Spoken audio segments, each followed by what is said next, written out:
Los fallos de la Corte alarman a los padres de familia. El papel del Estado entra en discusión. En un país con alto embarazo adolescente y violencia contra la mujer, ¿hay un debate serio sobre derechos sexuales? El debate arde en las redes sociales e instituciones como la Corte Constitucional, la Presidencia de la República o el Poder Legislativo se acercan con timidez a temas sensibles que marcan nuestra sociedad. Derechos sexuales, sí, pero ¿desde qué edad? ¿Y con la tutela estatal? El combate a la violencia de género también es una urgencia nacional, más allá de ese análisis confuso sobre el concepto de las nuevas masculinidades. ¿El Ecuador también debe estar listo para reconocer el matrimonio igualitario? En el programa de hoy hablaremos de esta agenda política de debate donde la polarización parece ganar terreno. ¿El Ecuador vive tiempos revueltos? Lo sabremos cuando empiece Políticamente Correcto.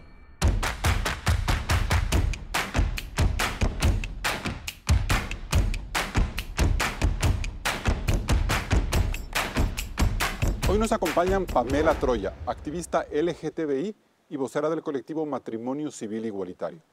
Héctor Yepes, asambleísta por Creo y presidente de la Comisión de Participación Ciudadana.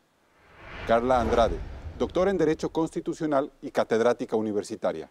Y Carlos Arsenio Larco, jurista y politólogo, ex vicepresidente del Consejo Nacional de la Niñez y Adolescencia, integra el movimiento Vida y Familia. Gracias por estar en Políticamente Correcto. Hoy vamos a ver hasta qué punto las decisiones tomadas por el Estado en materia de derechos sexuales harán frente a dos problemas dramáticos de nuestra sociedad: el embarazo adolescente y la violencia contra la mujer. La polarización en la sociedad ha sido evidente. Empecemos con este primer informe de Claudia Roura. En varios sectores del país despertó una gran preocupación la reciente sentencia de la Corte Constitucional sobre los derechos sexuales de los adolescentes. El 27 de junio, esta instancia señaló que corresponde únicamente a la o el adolescente decidir sobre su vida y salud sexual y reproductiva, fundamentando sus decisiones en las herramientas otorgadas por la familia y el Estado para la adopción de decisiones libres, informadas y responsables. La sentencia fue tomada por grupos defensores de la familia como un intento del Estado para condicionar el comportamiento de los jóvenes sobre la base de una ideología de género que deja fuera los valores inculcados en el hogar. El pasado 28 de julio en Quito y Guayaquil hubo marchas bajo la consigna "A mis hijos los educo yo".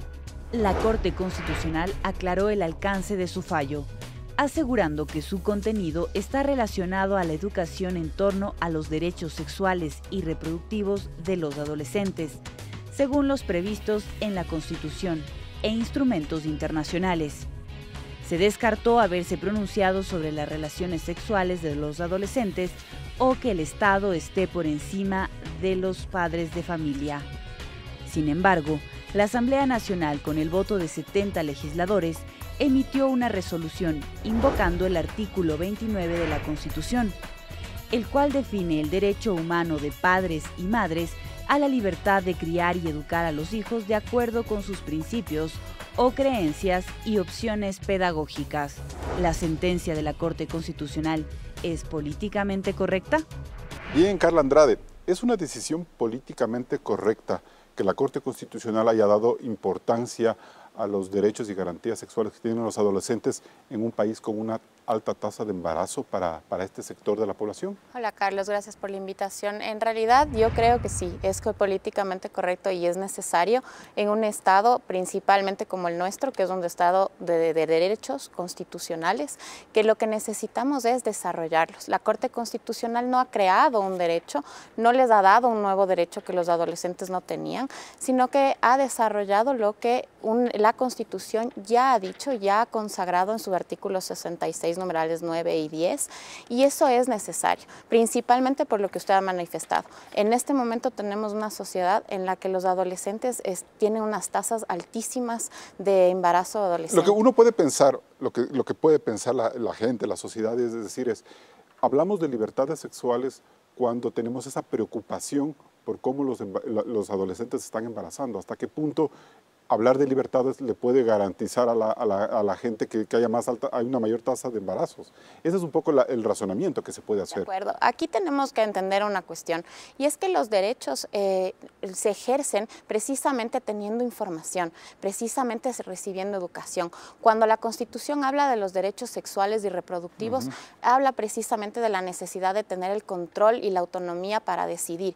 ¿Cómo se hacen esas decisiones? De forma libre, informada, consciente y contando con las herramientas necesarias para poder tomar decisiones adecuadas. Ya, y para finalizar, ¿y cómo entender esta posición que toma la Corte al señalar que, aunque los adultos están legitimados a decidir sobre el cuidado y la crianza de los hijos, ello no implica que los niños, niñas y adolescentes estén conminados al cumplimiento de sus opiniones? ¿No es ahí quitarle a la familia, al rol del adulto, la posibilidad de encauzar y vigilar que esas libertades sexuales a las que habla la Corte no se vayan de las manos? No, yo creo que ahí hay que tener una aclaración. Los derechos constitucionales no son absolutos ni para los adolescentes, ni para los padres, ni para nadie. En realidad, para que los podamos ejercer a plenitud necesitamos tener ciertos límites y ciertas condiciones. Y en el momento en el que tomamos en consideración tanto a los adolescentes como a los padres, podemos complementar y podemos tener un mejor ejercicio de los derechos constitucionales. Bien, doctor Larco, ¿por qué en cambio usted sostiene que la familia quedaría relegada por sentencias como la de la Corte Constitucional?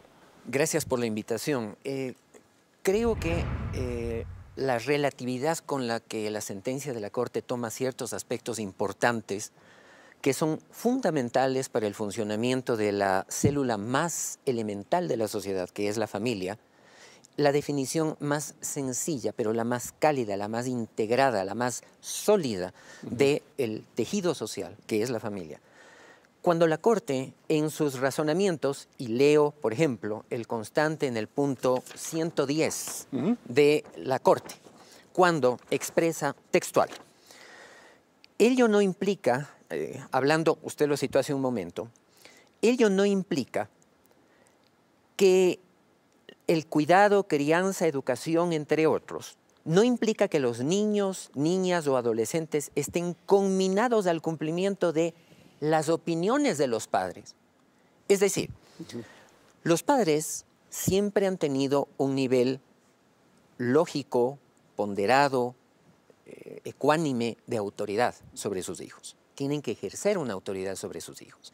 La ley siempre ha garantizado el ejercicio legítimo de esa autoridad. Esa autoridad del padre hacia los hijos. Así es. Pero la sentencia lo degrada del nivel de autoridad a un nivel de buenas opiniones. Es decir, si el hijo quiere aceptar lo que papá opina, lo aceptará. Y si no quiere, no lo hará. Este es el valor deslegitimado de esta sentencia. ¿Y no se podría absurda entender que esta sentencia también un poco ampara los derechos de los adolescentes en núcleos familiares hostiles, en donde el maltrato, por ejemplo, de los padres, sobre pretexto de autoridad, pueda causarles un efecto mayor? Es evidente que sí, y es evidente Pero que es entonces, absolutamente no estaría necesario. tan descabellado un fallo como esos, pues. Claro, pero lo que pasa es que por lo patológico se proyecta hacia la regla general, y el tema es que rompiendo la estructura orgánica de la familia se atenta mucho más que el trabajo focalizado que tiene que hacerse con lo patológico. Pamela Troya, ¿qué de malo tiene la crianza familiar en estos aspectos y por qué el Estado hace estas disquisiciones que le preocupan al doctor Larco? Bueno, muchísimas gracias, Carlos, por este espacio. Yo cuestionaría un poco la calidez o la forma en cómo queremos enaltecer las familias tradicionales en sociedades como la nuestra, específicamente en el Ecuador. Yo me remitiría a los datos, no datos que me estoy inventando, sino que la gente puede googlear y puede investigar. El 44.5% de niñas y adolescentes entre 5 y 17 años, de acuerdo a un estudio de UNICEF, están siendo maltratados, violentados, con golpes, con insultos, inclusive con violencia sexual. Yo digo, entonces, ¿dónde está ahí esta calidez de la familia? Otro dato que es importantísimo. O sea, ¿usted cree que el 44% de las familias ecuatorianas están haciendo mal su trabajo en la crianza de los niños? No es lo que yo creo. O sea, es lo que usted señala. Es lo que yo señalo. Hay un fracaso del 44% de la familia ecuatoriana. Si hay niños, niñas y adolescentes que están siendo víctimas en sus entornos familiares de violencia, algo está pasando. Ya. Aparte de eso, 6 de cada 10 mujeres han sufrido violencia y de ese porcentaje el 87% ha sido a través de sus parejas hombres. Es decir, estamos viviendo en entornos de violencia y hay otra cosa que es dramática y es que, de acuerdo a datos de la Fiscalía del 2015, de cada 10 denuncias de violencia, 6 son con respecto a violencia hacia niños, niñas y adolescentes, teniendo una prioridad de este tipo de violencia hacia menores, mujeres menores de 14 años. Y sobre todo, para terminar, el tema de violencia vamos a hablar luego. Esta violencia se ejerce además en los ámbitos familiares. Entonces es terrible, o sea, ¿de qué tipo de familia estamos hablando si el entorno donde se supone que hay cuidado tiene que ver ahí que la Corte Constitucional reivindique los derechos sexuales de los adolescentes en un momento como estos, cuando más bien el entorno de la violencia sexual es muy grave y más bien deberíamos tener mucho más cuidado a cómo se ejercen esos derechos? No sé, es una visión quizás conservadora de las familias ecuatorianas, pero que de alguna manera muestran la preocupación de cómo criar a los niños.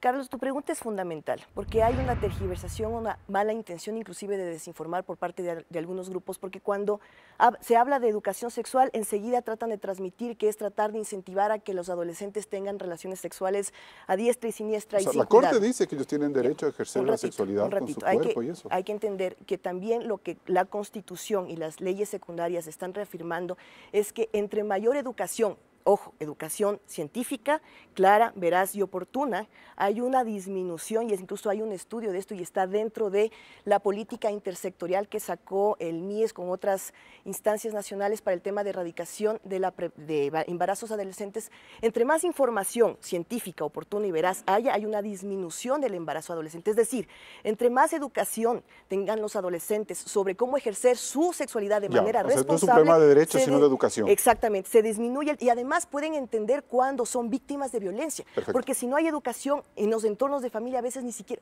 muchas veces no reconoces que están siendo víctimas de violencia. Asambleísta, hay un punto muy importante de Pamela Troya. Ella señala que hay unos grandes problemas en las familias como núcleo de la sociedad. La familia ecuatoriana no está criando bien a sus hijos. Y frente a eso no podemos mantener una coraza de decir tenemos que, se reserva el derecho a la familia de cuidar a sus hijos y que el Estado no intervenga. A ver, algunas aclaraciones. Primero, ¿qué es lo que nosotros hemos resuelto? Y yo fui el proponente de la moción en la Asamblea Nacional. Defender la familia, las familias del Ecuador, tal como lo garantiza la Constitución. Defender el derecho de los padres, que no es una gracia que otorgan, no es que lo dice la Biblia, lo dice el artículo 29 de la Constitución. A criar y educar a nuestros hijos de acuerdo a las creencias, valores y opciones pedagógicas de cada uno, sean católico, evangélico, ateo, musulmán, cada uno verá la que practica en su casa. Asambleísta. Ahí vamos a la aclaración. Una cosa es el derecho a educar, otra cosa es el derecho a abusar, pues, o el derecho a violentar. Porque cuando existe violencia familiar, primero está tipificada como delito, pues, y no porque lo diga ahorita una sentencia de la Corte. Eso ya está en la ley. Pero el 44% de las familias tienen esos errores, eso dice en las estadísticas de Pamela Troya. Cuando existen casos de abuso y violencia, sea el 1%, el 40% o el 80%, el Estado tiene no solo la potestad, sino la obligación de intervenir. Pero ojo, lo que tú leíste hace un momento, lo que el doctor también ha leído, no se refiere a casos de violencia. Exactamente. El párrafo 110 de la Corte, y ya se ha leído 2 veces, así que no lo voy a hacer de nuevo, y creo que todos entendemos castellano aquí, dice que las decisiones de los padres sobre los hijos son opiniones, no solo sobre los adolescentes. Incluye este párrafo los niños. ¿Qué pretenden con también. eso? ¿Qué pretende la Corte, asambleísta? Porque no sé. Adoctrinamiento, una decisión política, es como medio raro eso. A mí no me gusta, Carlos, especular en esto, pero sin duda es una redacción que llama a la preocupación de miles de familias. ¿Qué es lo que hemos esas salido familias a las calles temen? en ¿Qué es lo que Ecuador? esas familias pueden temer? Bueno, que si el Estado está diciendo que lo que dice un padre en su casa, fuera de casos de abuso o violencia, porque este párrafo no se refiere en ningún momento a eso, son simples opiniones que los adolescentes, y leo una parte siguiente, dice la sentencia, caso contrario, es decir, si no fueran opiniones las decisiones de los padres, la obligación se convertiría en un derecho de los adultos de imponer sus decisiones frente a sus hijos, o sea, no hay un niñas principio o de autoridad. adolescentes, bajo su cuidado, convirtiéndose en la herramienta perfecta para perpetuar relaciones de poder, lo que deslegitimaría la consideración de niños y adolescentes como sujetos de derecho. Por favor, que estamos hablando de la guerra de clases dentro de las casas. Todos entendemos que la autoridad de los padres, que debe respetarse, y este párrafo la pone en duda, tiene un límite, por supuesto, que es el Doctora Andrade, respeto a los ¿pone en derechos. duda este principio de autoridad la Corte Constitucional? La redacción sí es polémica. Yo creo que la Corte efectúa ciertas apreciaciones dentro de la sentencia y la redacción quizá no es la más adecuada, incluso con términos como el salvador externo y otros que han causado polémica. Sin embargo, yo creo que esa no es la intención de la Corte. Creo que el tema es importante tratarlo porque el Estado tiene la misión de ser garantista y de garantizar, complementar esa educación que da a las familias. No se trata, y la Corte lo ha aclarado, no se trata de superponerse a los padres ni de quitarles la autoridad. Sin embargo, sí de que el Estado también entre a garantizar esos derechos. Y lo cierto es que a día de hoy es importante establecer que sí, los padres tienen esa autoridad y tienen ese derecho perfectamente de educar a sus hijos bajo los valores que consideren pertinentes y necesarios, pero eso no quiere decir que tengamos que imponer o coercionar o mantener ciertas prácticas que están generando lo que bien decía Pamela, y es temas de violencia. Si bien la familia es un espacio privado, ello no significa que sea impenetrable para el Estado. Hay unos límites un poco complejos que se están tratando de... Es complejo, pero todas las cortes constitucionales tienen esa misión de limitar los derechos constitucionales, establecer cómo los ejercemos y dar parámetros para que los podamos ejercer plenamente, tanto los adolescentes como los adultos. En el momento en el que queremos hacer chocar los derechos de los padres y los derechos de los adolescentes, nos metemos en un problema. Nos vamos a un primer corte comercial. Seguimos el debate en Políticamente Correcto. ¿Por qué el decreto de Lenín Moreno sobre incluir en las mallas curriculares las nuevas masculinidades se volvió polémico? Se lo contamos luego del corte.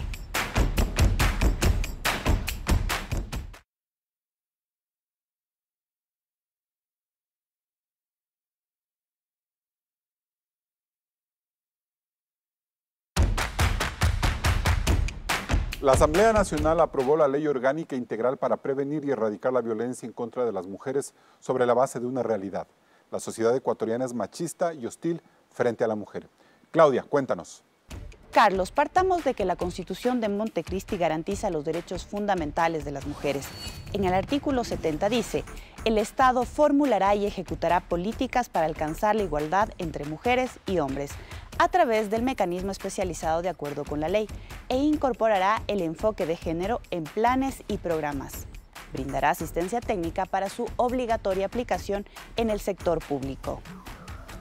Según datos del INEX, 6 de cada 10 mujeres han vivido algún tipo de violencia de género. Este dato alcanza a unas 3,2 millones de mujeres. La violencia psicológica es la más frecuente. Por otro lado, y mucho más grave, 1 de cada 4 mujeres ha vivido violencia sexual. En el 76% de los casos, esta violencia se desata en su círculo más cercano, en la familia y su pareja. Si bien en el 2014 se incluyó en el Código Integral Penal el femicidio como un delito, es decir, asesinar a una mujer por el hecho de ser mujer, pero esto no ha detenido la violencia, al contrario, se ha incrementado. En el 2014 se registraron 27 casos, en el 2015 58, en el 2016 72 y en el 2017 87. Mientras que en el 2018, entre enero y julio, se registraron unos 51 casos, tomando en cuenta el subregistro. El colectivo Geografía Crítica elaboró un mapa de femicidios en Ecuador continental que muestra que cada 55 horas una mujer es violentamente asesinada. Sobre el mandato constitucional y estas escalofriantes cifras que demuestran el nivel de violencia contra la mujer en el Ecuador, es que se construyó esta ley preventiva, donde se busca reducir la violencia no por sanciones, sino por educación. Carlos. ¿Y cuál fue el motivo para que se desate un debate nacional alrededor de este tema? Luego de la aprobación de dicha ley, el presidente Lenín Moreno, a través del decreto 397, emitió el reglamento de aplicación de esta ley, donde dispuso que se incluya o actualice las mallas curriculares, la transversalización de enfoque de género, nuevas masculinidades, mujeres en su diversidad, prevención y erradicación de la violencia contra las mujeres, cambio de roles y eliminación de estereotipos de género. La quinta disposición transitoria de este reglamento despertó las críticas de grupos pro familia, advirtiendo que esta malla será una suerte de adoctrinamiento. Pero Moreno, para calmar los ánimos, ajustó el reglamento a través del decreto 460. Elaborarán o actualizarán las mallas curriculares, que incluyan la igualdad entre hombres y mujeres en todas las esferas políticas, económicas y sociales. la construcción sociocultural sobre roles y valores asociados al comportamiento de los hombres libre de machismo o supremacía hacia las mujeres. Para empezar el debate, escuchemos a la experta María Amelia Viteri. Ecuador es un país violento. Hay tanta violencia, tanto abuso sexual, embarazo forzado adolescente. El castigo, ¿no es cierto?, como lo vimos en el caso de los maestros que castigan a los jóvenes en el colegio Mejía, normalizado, pensado que si se castiga a los niños y a los jóvenes van a ser hombres de bien. ¿Qué son las nuevas masculinidades? Las masculinidades pueden estar presentes en hombres y mujeres, pero ahora nos estamos concentrando, ¿no es cierto?, en masculinidades dominantes. Mirando las estadísticas ecuatorianas, la violencia mayor, física, biológica, sexual, laboral, es ejercida de hombres hacia mujeres. Entonces es un dato que ya nos indica a pensar que tenemos que mirar formas de reflexionar sobre qué significa ser hombre. ¿Por qué cuestionamos este concepto?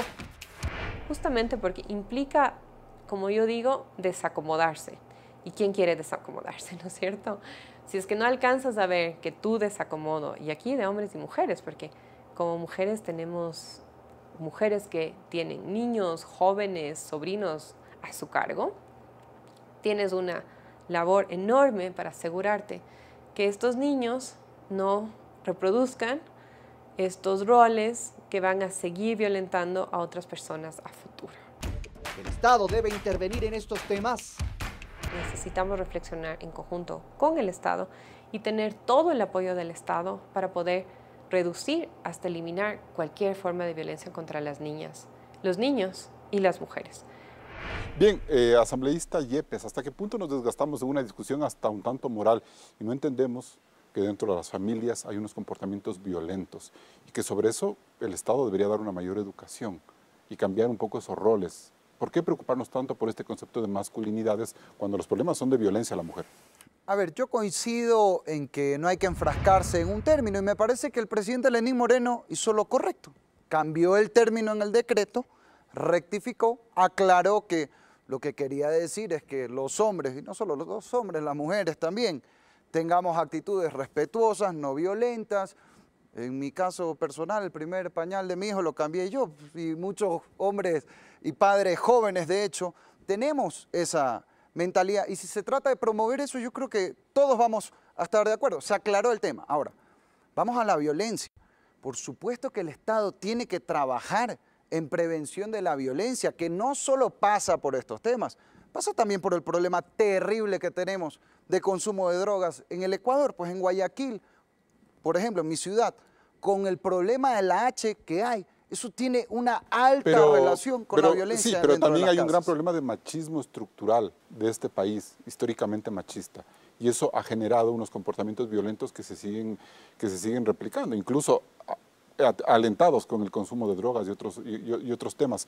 ¿Por qué no dar la cara frente a ese tema y tratar de establecer una educación que replantee esta idea de lo masculino, de lo machista? No sé cómo intervenirlo. Yo creo que más allá de los términos estamos de acuerdo, como dije, en que se combata el machismo. Tal vez puede haber malas interpretaciones cuando se usa cierto tipo de lenguaje. Ahora, si la Corte Constitucional en la sentencia está diciendo que desde los 12 años hay derecho autónomo para decidir con qué frecuencia procrear, y se dice que lo dice la Constitución, que no es tal cual, eso no se dice entre los derechos de los adolescentes, yo no entiendo cómo pretendemos al mismo tiempo combatir la violencia del embarazo adolescente, si muchas veces, y hay casos famosos que han ocurrido, hay abuso a una menor dentro de la casa, y ¿qué es lo primero que sale y dice? Ah, no, es que fue consentido.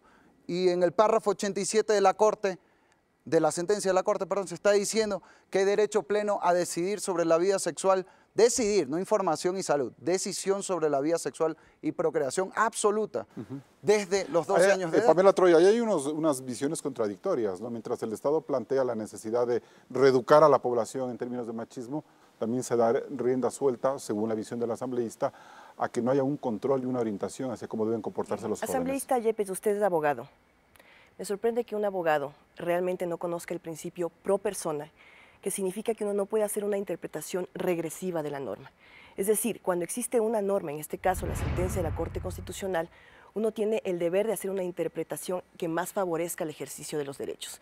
Cuando hablamos de este artículo y tratamos de decir que estamos imponiendo la pedofilia o el abuso sexual a adolescentes, estamos haciendo una cuando un adolescente está teniendo relaciones sexuales, en ese sentido, y la mayor cantidad de veces es con adultos, eso es pederastia, eso es violación, eso es abuso a menores. Dentro de un entorno familiar en muchos casos. Y muchos casos dentro del entorno familiar. Entonces, el asambleísta Yepes sí señala que un fallo como la Corte más bien le quita el control a la posibilidad de que los adolescentes sin mayor madurez ejerzan esos derechos sexuales. Lo que está pasando, las estadísticas que mencioné hace rato justamente arrojan que adolescentes mujeres menores de 14 años están siendo embarazadas por violación dentro de sus entornos inmediatos. Estamos hablando de hogares y de escuelas y colegios. Es decir, cuando hablamos de este artículo que mencionó el asambleísta, deberíamos interpretarlo justamente a la interpretación que más favorezca el ejercicio de los derechos, y es tomar en cuenta qué sucede con estas adolescentes entre 10 y 14 años que están teniendo embarazos forzados, víctimas de violencia, de abuso sexual. ¿Cuál es la respuesta del Estado frente a eso? ¿Cómo nosotros podemos atacar este problema y respaldar y apoyar la decisión, solo cierro con esto, la decisión de estas adolescentes de no tener ese embarazo que además es forzoso y es producto de una violación? Doctora Andrade. Yo le quería decir que en este sentido, respecto a lo que manifiesta el asambleísta, en realidad tenemos miedo a los términos de educación, empezamos a hablar de adoctrinamiento y en realidad es todo lo contrario. Es precisamente necesario que los adolescentes tengan conocimiento y tengan posibilidad de tomar decisiones informadas, de saber que están en posibilidad de negarse, en saber cómo funciona esto de la sexualidad, en tener información además de tipo científica, de tipo real, de tipo contrastada, con expertos, no solamente bajo las creencias habituales o conservadoras que hemos tenido en la sociedad. Es un hecho que las estadísticas demuestran y que los adolescentes están siendo actores en la vida sexual activa y que llegan a los hospitales sin ni siquiera tener conocimientos claros de cómo se produce un embarazo, de cómo cuidarse o de los derechos que tienen a negarse. Fortalecer el trabajo en la familia, más no desalentarlo. Por supuesto, y el Estado es el que tiene esa misión. ¿Qué es lo que le corresponde al Estado? Por supuesto, emitir política pública que le permita dar educación a estos adolescentes, no a quitarles la autoridad de los padres, a complementar esa educación. Hay casos en los que, como bien dice Pamela, no es necesariamente que haya una violencia manifiesta, pero la imposición de ciertas formas o de prácticas de vida también pueden ser producto de una violencia. Doctor Larco, ¿cómo entender ese rol de la familia y ese papel del Estado? A ver, quiero destacar algo en lo cual creo que todos estamos de acuerdo. Ninguno de nosotros acepta la violencia sexual sobre los niños. Ninguno de nosotros. Creo que también, en algo que estamos todos de acuerdo, es la necesidad de educar a nuestros hijos en una forma que la educación sexual se proyecta hacia la vida, hacia un horizonte de vida, no hacia la inmediatez. Hoy quiero esto. La sentencia llega a decirlo. Debe dejar que el impulso sexual se libere. Casi textual. Se libere. Lo dice textualmente no lo dice la sentencia. De esa ya forma. se la busco y se la voy a leer. Y va a ver usted cómo esa falta de horizonte, aparte de las inconsistencias que se están volviendo típicas, aquí estamos abogados, las inconsistencias del trabajo en la redacción de las leyes y las sentencias que son una vergüenza, y esto lo pongo en manos de un asambleísta para que este síntoma se corrija. Código Penal, teníamos la presión... Doctor Larco, le voy a interrumpir porque me voy a corte comercial y regreso con usted. Muchas gracias. Nos vamos a un corte comercial. Políticamente Correcto está en Twitter como @políticacorrecta y en Instagram como Políticamente Correcto EC. Síganos y envíenos sus comentarios.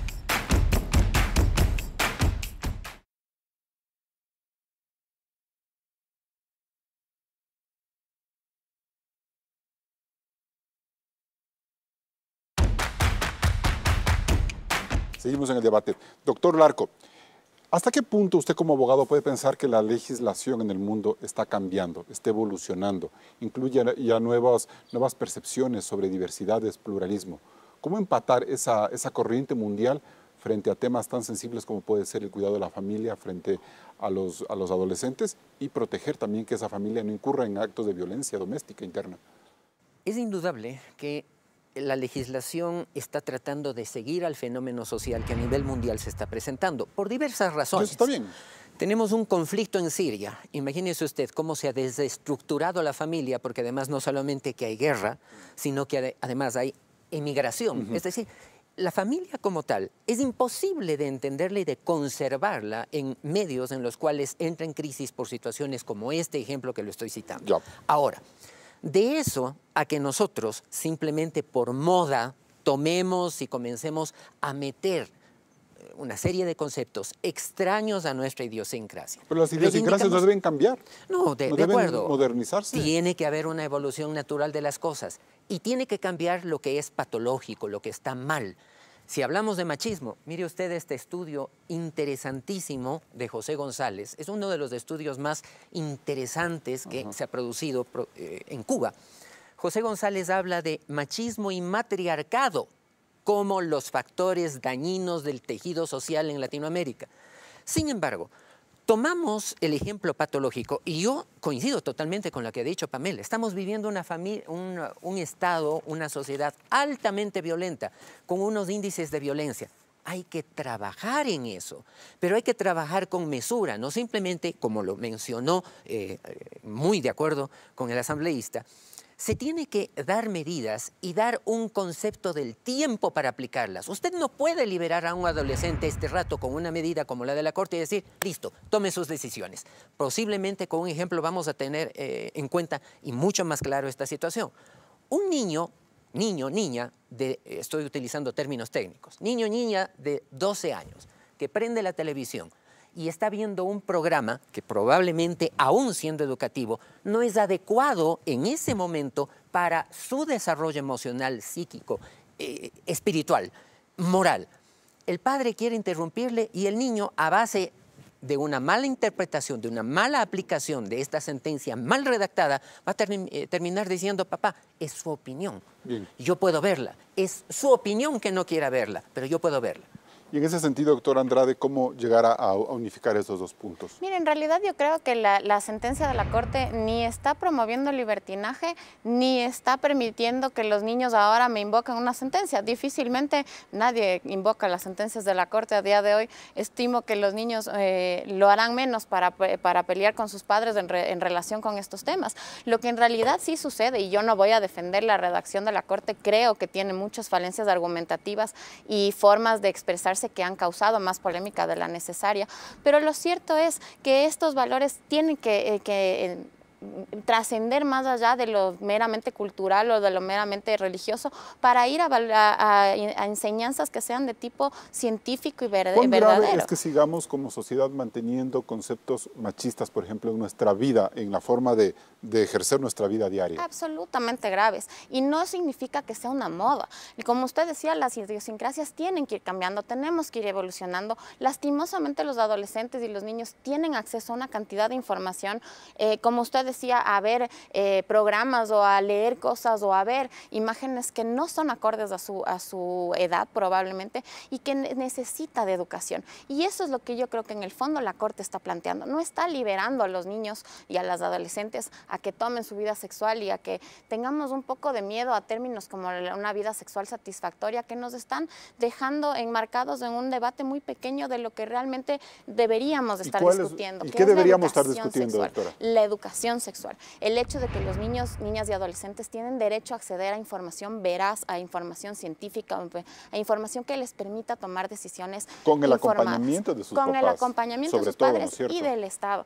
Porque en realidad eso no lo podemos obviar. Los padres son la familia es el núcleo de la sociedad. ¿Y qué entender el papel del Estado? ¿En qué sentido? En la educación pública que sea de calidad. ¿Ese debe ser el papel del Estado? Por supuesto, el papel del Estado en la educación y también en los mecanismos de salud. Pero cuando hablamos de que se está tratando de penetrar desde el Estado en el núcleo familiar para hacer valer los derechos. Lo que pasa es que eso no quiere decir que esté bien, pues, volvemos a lo que estábamos hablando antes. Los derechos no son absolutos y el Estado tiene la misión de garantizar. Y en este caso tiene la misión de garantizar, y la Corte lo dice en algún momento, que los adolescentes deben llegar a la adultez ejerciendo sus derechos en plenitud. ¿Y esto qué quiere decir? Que puedan desarrollarse integralmente, que puedan llegar a la adultez de forma plena. Y una persona que tiene, un niño o niña que tiene un embarazo adolescente o que enfrenta una enfermedad de transmisión sexual o que enfrenta un abuso sexual, no está ejerciendo sus derechos. Asambleísta. A ver, yo creo que aquí estamos teniendo un consenso en que la sentencia de la Corte está muy mal redactada. En otros debates también se ha dicho, pero ojo, en la Asamblea hubo legisladores que defendieron lo que nosotros estamos considerando mal redactado, lo defendieron textualmente. Yo también pensaba en su momento y dije, bueno, esto es una torpeza de algún mal abogado que escribió esta sentencia, pero cuando veo patrones en el discurso ya no es tan casual, pues no, por un lado.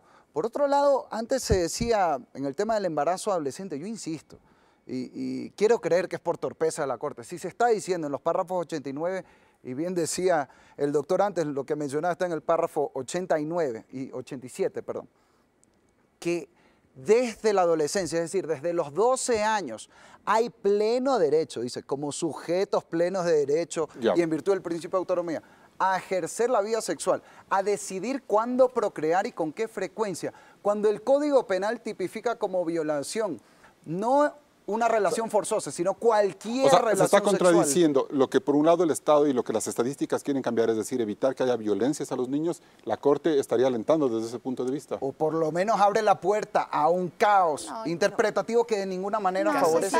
Solo déjeme terminar la idea. El Código Penal tipifica como violación no la relación forzosa, cualquier relación sexual con un menor de 14 años, lo cual puede caer en contradicción con lo que está diciendo. Yo quiero volver, sí, a ver, un punto que es importantísimo decirlo, porque esta sentencia se lanza bajo categoría erga omnes, es decir, de aplicación obligatoria, lo que quiere decir que tiene una jerarquía que penetra, que subyuga a todas las demás disposiciones, como lo está diciendo. Yo quiero volver a un tema, Pamela Troya, que nos desviamos un poco en el debate, es hasta qué punto es importante entender que en la educación se debe tratar este enfoque de entender la relación hombre-mujer desde otros roles para evitar la violencia. ¿Ese es el verdadero objetivo? Sí, a ver, antes de llegar a tu pregunta, yo quisiera ir justamente con estadísticas. La encuesta Nacional de Salud y Nutrición que se hizo en el 2012 arrojó un dato que la gente debería conocer, y es que casi el 40% de adolescentes de entre 15 y 19 años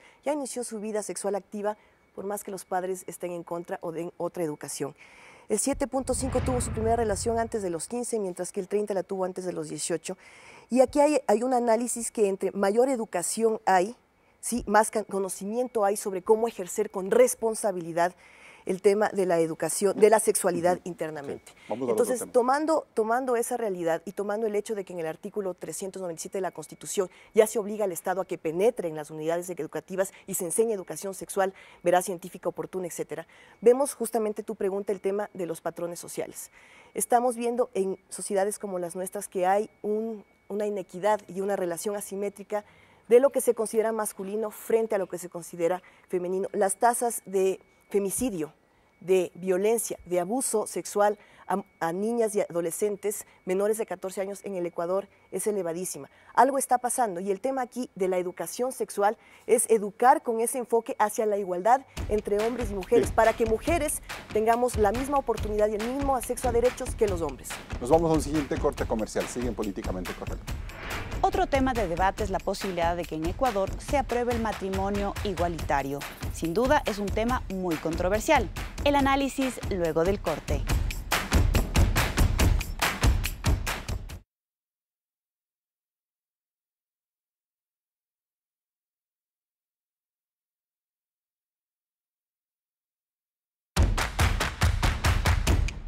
Hace pocos días, la Federación Ecuatoriana de Organizaciones LGBTI señaló que hay un ambiente favorable en la Corte Constitucional para que se reconozca el matrimonio entre personas del mismo sexo si el tema llegara a discutirse en esa instancia.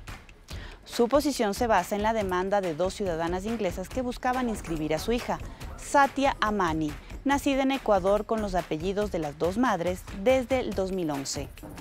El registro civil se negó a hacerlo, pero luego de una lucha constante, la Corte Constitucional aceptó la posición de las demandantes, asegurando que a la niña no se le podía negar el derecho a una identidad.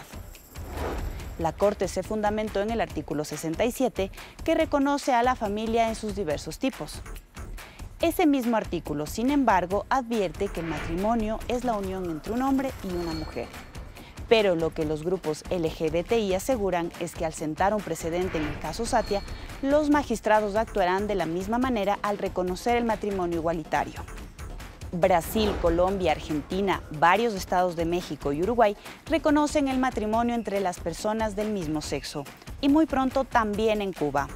En Chile y Ecuador, en cambio, solo se les reconoce la unión de hecho, mientras que en Venezuela, Perú, Bolivia, Paraguay y los países de Centroamérica no reconocen ningún tipo de unión homoparental. ¿Cuál será el desenlace de este caso? Carlos. Bien, Pamela Troya, ¿usted cree que la Corte Constitucional tiene las herramientas jurídicas como para legalizar el matrimonio igualitario? Me encanta que hayan topado este tema.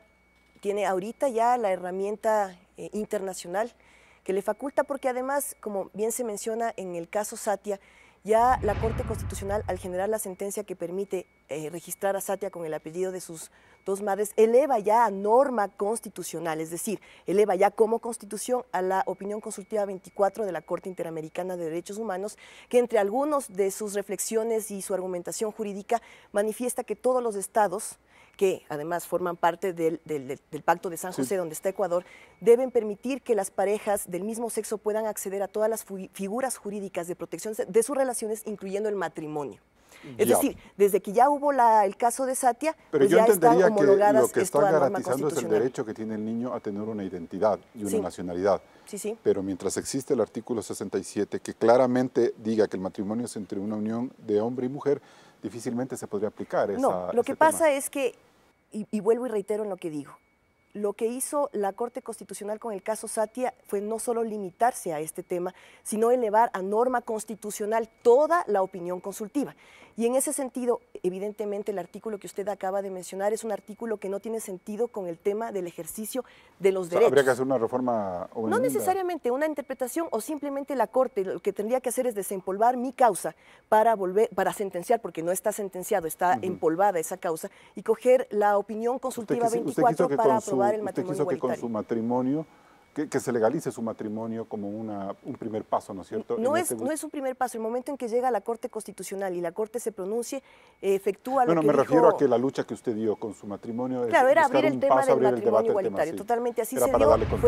Fue rápidamente, nos presentamos al registro civil, mi pareja y yo, como hubo una negativa, nos presentamos con una acción de protección que hubo negativa en primera instancia, en segunda instancia, y está desde hace 4 años en la Corte Constitucional. Esa es el antecedente. ¿Es posible también avanzar, ajustar esa legislación frente a derechos que se han logrado respetar en varias partes del mundo?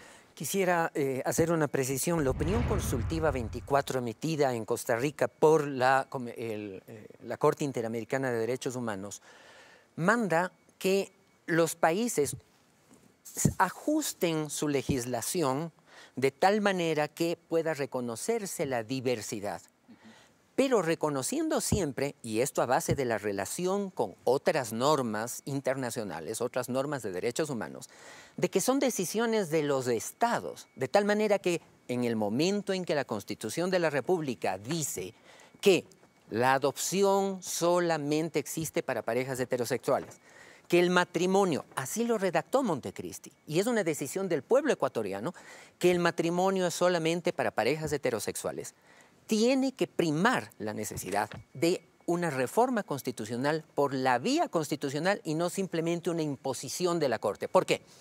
Porque los magistrados de esta o de cualquier Corte Constitucional del mundo están sometidos a la autoridad que la ley suprema, la Constitución, les da. Y no les da para que se basen, se salten la Constitución. En este caso sería difícil que aquí se pudiera lograr legalizar el matrimonio igualitario. La Corte nos ha demostrado que puede hacer a momentos o de hecho puede hacer lo que le da la gana.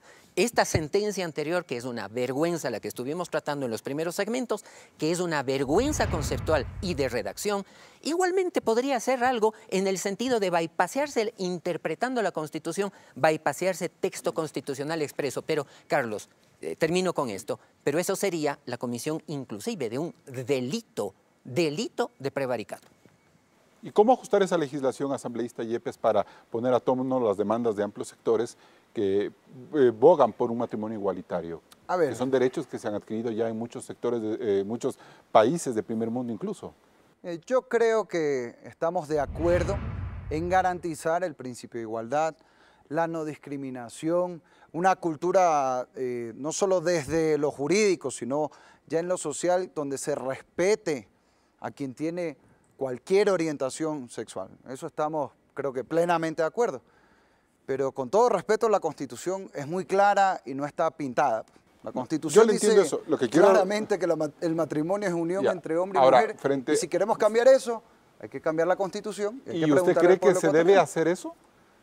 O sea, es importante avanzar, abrir el debate frente a legislaciones como el matrimonio igualitario que genera tensiones en este país. Yo en lo personal, mi postura personal, yo estoy de acuerdo con lo que dice la Constitución de garantizar uniones entre personas del mismo sexo que tengan igualdad de derechos a las familias constituidas mediante matrimonio. Eso es lo que reza la Constitución, porque para mí, en ese caso, más allá del nombre de matrimonio, se está garantizando una igualdad de derechos. Esa es mi opinión personal. Alguien puede tener otra. A lo que yo voy es que la Constitución dice lo que dice.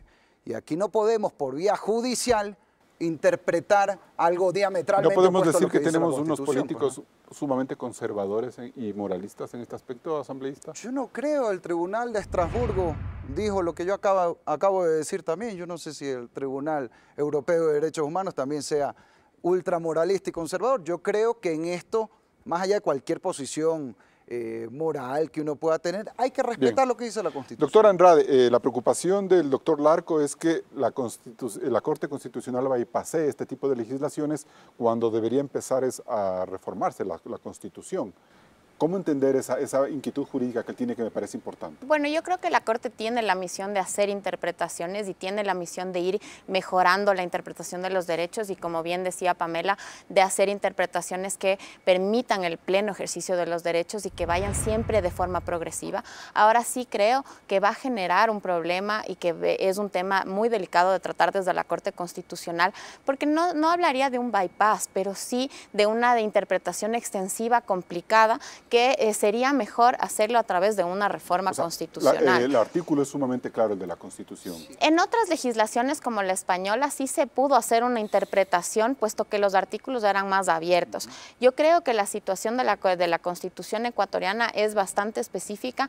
Creo y comparto que la opinión consultiva es el primer paso y la incorporación en el caso Satia también permite ir avanzando hacia ello. La Corte Constitucional está dando pasos importantes hacia esa generación de igualdad, pero creo que sí, en un contexto importante para el Estado ecuatoriano, para la sociedad ecuatoriana, quizá lo más saludable sería acudir a la reforma, precisamente porque la Corte Constitucional no ha demostrado tener una legitimidad incluso y una fuerza suficiente. Sobre todo porque hay un proceso de renovación a futuro, en el corto plazo, que cambiaría incluso la concepción jurídica de esos miembros. Bueno, siempre podría influir, los nuevos jueces pueden tener sus concepciones y pueden tener sus niveles de garantismo, por decirlo de alguna forma, pero siempre su misión va a ser ir hacia un desarrollo progresivo de los derechos constitucionales. Carlos, quiero hacer dos apreciaciones. La primera apreciación es que ya en la Constitución se solvente el hecho de que cuando el Estado forma parte de convenciones, tratados o instrumentos internacionales y estos favorecen más el ejercicio de los derechos, estos están por encima de la Constitución. Entonces, en ese sentido, pero la Corte todavía sigue la opinión consultiva ya lo elevó a norma constitucional, insisto, a la opinión consultiva. Y otra cosa, solo porque me encanta que hayan mencionado la Constitución. La Constitución también en el artículo 347 dice que el Estado debe asegurar en todas las entidades educativas que se imparta la educación en ciudadanía y sexualidad. Entonces, resulta que para unas cosas los legisladores sí cogen la Constitución y para otra cosa se limpian con la Constitución. Nunca nos hemos opuesto a la educación sexual. De hecho, en la resolución que aprobó la Asamblea expresamente y que yo propuse, está incluido el tema de la educación sexual. Pero los grupos pro vida sí se oponen. Nos vamos a un corte comercial. Sí.